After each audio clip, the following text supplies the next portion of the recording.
Hello বন্ধুরা, দেখো আমি কিভাবে ছোলা আলু তরকারি বানাই। কাবলি ছোলা, ছোলাতে কত ভিটামিন তোমরা তো সবাই জানো। গ্যাসটাকে প্রথমে জ্বেলে দিলাম, তারপরে জল দিয়ে দিলাম, তারপরে একটু হলুদ গুঁড়ো, তারপরে একটু নুন। দেখো এইভাবে ছোলা আর আলুগুলোকে এইভাবে বড় বড় টুকরো টুকরো করে দিলেই হবে, ছোট ছোট করে কাটার দরকার নাই। এবার নুন হলুদ দিয়ে এবার প্রেসার কুকারের মুখটা বন্ধ করে দিয়ে এবার সিটিটা লাগিয়ে দিলাম, দিয়ে দুটো সিটি দেওয়ার জন্য অপেক্ষা করব।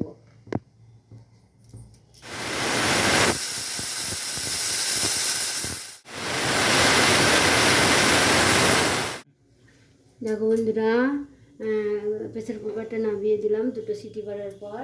তারপরে কড়াইটা গরম করতে দিয়ে দিলাম, কড়াইটা গরম করতে দিয়ে সর্ষের তেল দিলাম 2 চামচ। সর্ষের তেল দিলাম, তেলটা গরম হওয়ার জন্য অপেক্ষা করব।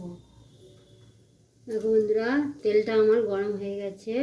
এবার ফোড়নে একটা শুকনো লঙ্কা ফাটিয়ে দিয়ে দেবো, আর একটু গোটা জিরে দিয়ে দেবো, তারপরে রসুন কুচি দিয়ে দেবো।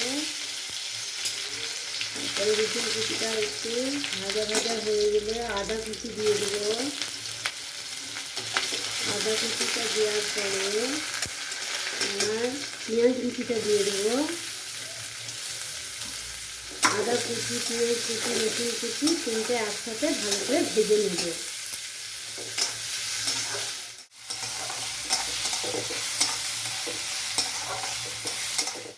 দেখো বন্ধুরা, পেঁয়াজটা আমার গোল্ডেন ব্রাউন করে ভাজা হয়ে গেছে। এবার আমি টমেটো কুচিটা দিয়ে দেবো।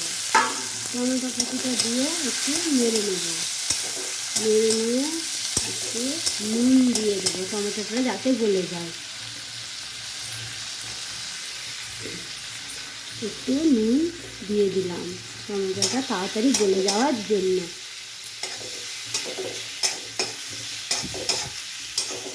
দেখো বন্ধুরা, এবার ঢাকনাটা খুলে নিলাম, নিয়ে টমেটোটা দেখো গলে গেছে।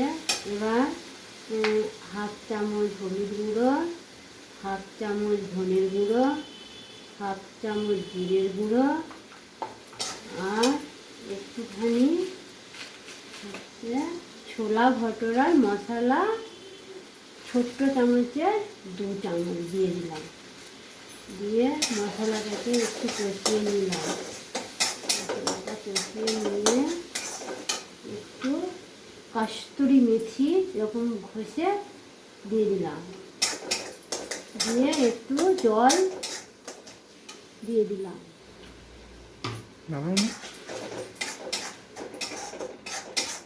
জল দিয়ে একটু চাপা দিয়ে দিলাম, তেল ছাড়ার জন্য অপেক্ষা করব। এবার ঢাকনাটা সরিয়ে নিলাম। দেখো বন্ধুরা, তেল ছেড়ে দিয়েছে। একটু লঙ্কা গুঁড়ো দিয়ে দিলাম, দিয়ে ভালো করে মশলাটা কষিয়ে নেব। মশলাটা কষাতে থাক। এদিকে দেখো বন্ধুরা, এবার প্রেসার কুকারের সিটিটা খুলে গেছে। এবার প্রেসার কুকারটা খুলে নিয়ে এই যে এটাই করে একটু ম্যাশ করে নিলাম। আলুগুলো একটু ছোলাগুলো একটু ম্যাশ করে নেব। ম্যাশ করে নিয়ে ভালো করে একটু ম্যাশ করে নেব, নিয়ে তারপর এটাকে এর মধ্যে ঢেলে দেবো। এবার এটাকে যে মশলাটা কষানো হয়ে গেছে এর মধ্যে এবার ঢেলে দেবো।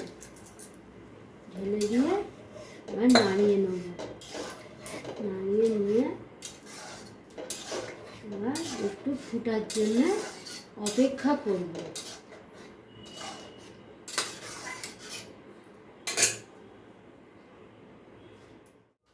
দেখো বন্ধুরা, ঢাকনাটা সরিয়ে নিলাম। আমার ছোলা আলু সবজিটা রেডি হয়ে গেছে। দেখো কত সুন্দর কালার হয়েছে। দেখো উপর থেকে একটু ঘি দিয়ে দিলাম, ঘি দিয়ে এবারে তরকারিটা নামিয়ে নেব। দেখো বন্ধুরা, কত সুন্দর দেখতে হয়েছে। দেখো গ্যাসটা বন্ধ করে দিলাম, দিয়ে এবার এটা আমি নামিয়ে নিলাম। দেখো বন্ধুরা কত সুন্দর হয়েছে। একবার এইভাবে বানিয়ে খেয়ে আমাকে কমেন্ট আর লাইক করে দিও।